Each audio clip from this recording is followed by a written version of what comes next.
Michael Myers, Matt, in the building. Nah, but on a serious note, we got to talk about the team that's got everybody rallied up. The team that is the talk of the town, the Tennessee Volunteers. Let me ask y'all a question. Is there a hotter team right now in college football than Tennessee? I don't think so. And I'm not just talking about their play on the field. I'm talking about people talking about them in general. I, for one, love it. You know why I love it? Because it makes the sport interesting. I'm tired of seeing Alabama, Georgia, Ohio State, and Clemson go to the playoff every single year, and those are the 4 best teams. I'm tired of it. We need a mix of it, and may I remind you, I'm a Bama fan saying this. In my most recent tweet, I tweeted it out about a day or two ago. I said college football is more fun when Tennessee is good. Anyone that says otherwise is an idiot. I believe that 100%. Although Tennessee beat my team, and it was a heartbreaking loss, what's new for Alabama fans? It was still an awesome game to watch. Any Alabama fan or any college football fan that tells you they love seeing Alabama blow out teams or they love seeing Georgia blow out every single team, they're lying to you. It's not fun to watch. But anyways, that's besides the point. In today's video, we're here to talk about what Tennessee is currently doing, and I can't believe it. And no, it's not the uniforms. I just threw that in the intro because I thought it was cool. Well, actually, matter of fact, we'll talk about the uniforms later in this video, but it's not the main topic. In some of our videos, we talk about 2, maybe 3 topics, and we have one main overall topic. Not in this one. We're only talking about Tennessee. The reason for that? Fairly simple. They're doing it. Whoa.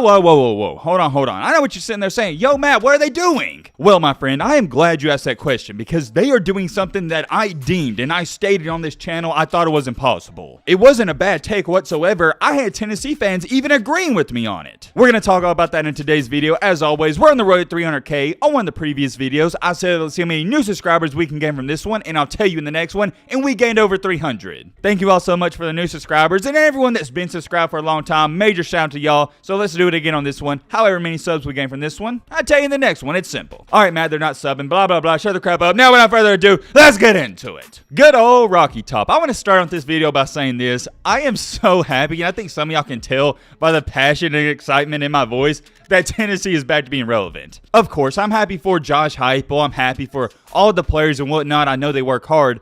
But I'm more so happy for the fans. I know what y'all have been through. I am proud to say I can't relate to what y'all been through, and I hope I never have to, and I hope any fan base doesn't have to, but you're past the bumpy days. It looks like your better days are ahead of you. And that's what's surreal about this, and I think Tennessee fans, you're forgetting to understand this. This is the beginning. This is just the start. Am I going to sit up here and try to tell you that Tennessee is going to be the next Alabama dynasty? Absolutely not, but you're heading in the right direction, and if I was a Tennessee fan, I couldn't be any happier. I mean, think about it. Can you ask for much more than what you're doing? Think of how bad this program was when Josh Heupel took it over. It wasn't just the team, the program in itself was left out to dry. You had allegations going on. I believe it was something like 30 players entered the transfer portal, and before Josh Heupel even took the job, there was other head coaches that were denying the job. Nobody wanted to be the head coach of Tennessee. To be honest, you can't blame all the coaches that were in the market that were declining the Tennessee job. Nobody in their right mind would have took the job. But, and I have a big but, the man, the myth, the legend, out of nowhere arose a guy who looks like Bobby Hill from King of the Hill. He came out of nowhere and said, you know what? This program, we may be in the dumps, but I'm going to take it over and we're going to rebuild it. And well, what do you know? Fast forward in time to our current day, Tennessee is one of the best teams in the country, and they have a legit case and argument to be the #1 team in the country. Don't worry, I'm not going to get into all of that mess and debate. We got to move on to something else. 3 weeks ago, to be more specific, on October 4th, I made a video titled, Tennessee football had a good run, but now it's over. If you want to check on that video, feel free to do so, but the main topic of that video and what I harped on is they have a 4-game stretch coming up where they play 4 ranked teams. Those 4 ranked teams were LSU, Alabama, Kentucky, and Georgia. And in that video, I stated, and a lot of Tennessee fans agree with me, it is impossible for them to finish out this 4-game stretch going 4-0. I said it's impossible, can't even happen. Best case in scenario, you go 3-1, because beating Alabama and Georgia in the same year, it is dang near impossible, and I still don't think it's going to happen. Let me read you off a comment that I'm assuming a Tennessee fan left on that video referring to the 4-game stretch. Jonathan Morris said, the fact you're even making this video about Tennessee in year 2 of a complete rebuild when we lost 30 players to transfer is downright amazing. No UT fan is going to be upset if we go 0-4. We are playing with house money this season. That comment got 64 likes, so I believe a lot of Tennessee fans, they agree with that. Although I don't believe Tennessee fans would be okay with going 0-4 in this 4-game stretch. I guess some of them would be. I can't read off every comment, but here's the last one I'm going to read, and this is what a lot of fans said. If we go 2-2 in this stretch, we end up 10-2. I don't see Kentucky beating us this year. With the LSU game being a day game as opposed to a night in Baton Rouge, we definitely have a fighting chance. Good video, man. Go Big Orange. Thank you for the comment, and that got 20 likes, so I assume Tennessee fans agree with that. Going 2-2 is okay. That's where I'm at on it. I'm not a Tennessee fan, so I can't truly relate to it, but if you're playing LSU, top 25 team, Kentucky, top 25 team, Alabama, top 5 team, Georgia, top 5 team, yeah, going 2-2, that's okay. And to be honest, it depends how the games go, but going 2-2 could be labeled as good as well. However, as we all know, and I'm getting to it, trust me, don't worry about it, they're now 2-0 in this 4-game stretch. They beat LSU, didn't just beat them, my bad. Let me give y'all a lot of credit. You destroyed LSU, and people are overlooking that game. And I remember when Tennessee beat them. What was the storyline? Oh, Tennessee ain't good, LSU's just bad. And well, now LSU's back to being good, so people don't know what to say about Tennessee. They just don't want to give Tennessee credit. I don't understand it. Maybe everybody's not used to Tennessee being good. Maybe they're waiting for that disappointment game, and I understand it.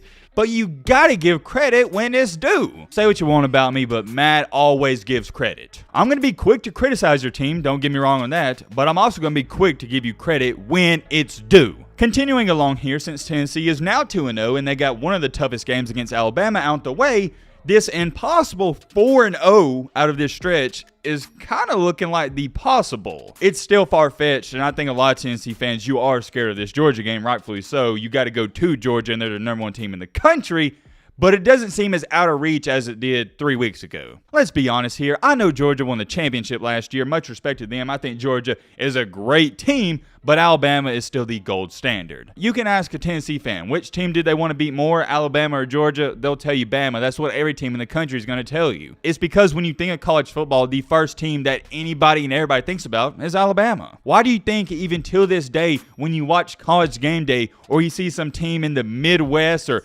Pac-12 playing, you see these "We Want Bama" signs? It doesn't matter if Bama's got 1, 2, or 3 losses. That's how it's always going to be, at least until Saban leaves. I say that to say this. I think Tennessee fans would agree with me on this.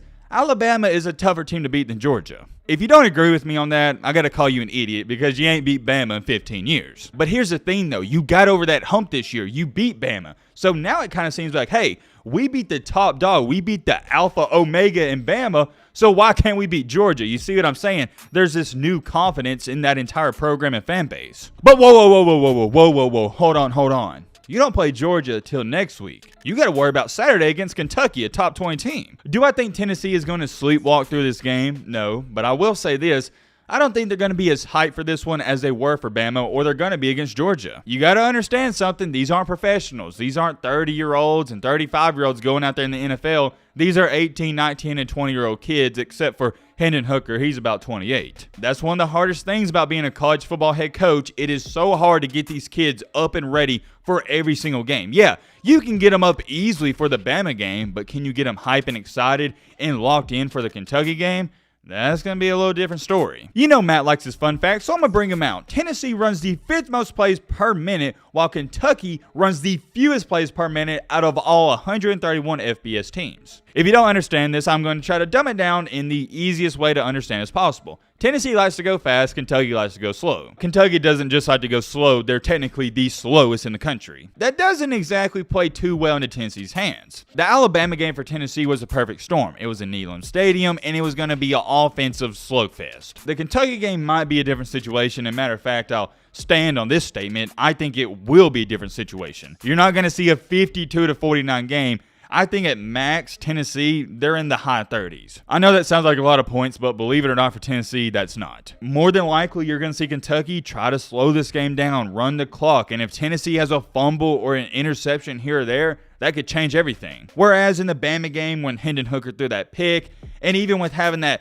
fumble that led to 7 points, it's not the end-all be-all because there were so many possessions. In this Tennessee-Kentucky game, you're not going to see that many. Another fun fact for you, I like this one the most, Tennessee has scored 30-plus points in 10 straight games, the longest streak in program history. On the other hand, for Kentucky, they have allowed 24 or fewer points in 11 straight games, longest active streak in the FBS. That's what I'm talking about. I would be shocked if Tennessee got into the 40s, and I find it hard to believe or to convince myself they're going to get into the high 30s. I don't know how it's going to play out, but here's what I do know. Something's going to have to give. Either Tennessee's offense is going to struggle or Kentucky's defense is going to struggle. Something's going to have to happen. Although that's an amazing stat line, Kentucky has gone 11 straight games with giving up 24 or fewer points. You know the last game they gave up over 24 points? Coincidentally enough, you know where I'm going with this, against Tennessee last year when they gave up 45. Tennessee won that game 45-42. I just strongly feel like you won't see that same score. Maybe you will, I don't think so. If Tennessee does pull this one out, you're now sitting 3-4 in this 4-game stretch, and last but not least, saving the best for last, or one of the best for last at least, you got to play Georgia in Georgia, where currently you're a 13-point dog. As to how Tennessee is a 2-touchdown underdog makes no sense to me. Here is the craziest part about all of this. I said going 4-0, going undefeated in this 4-game stretch, it's impossible. But as of right now, as to when I'm speaking, they're doing it. They're undefeated. I'm very curious, Tennessee fans. Do you think you can finish this stretch out 4-0? Let me know your thoughts down below. But right away,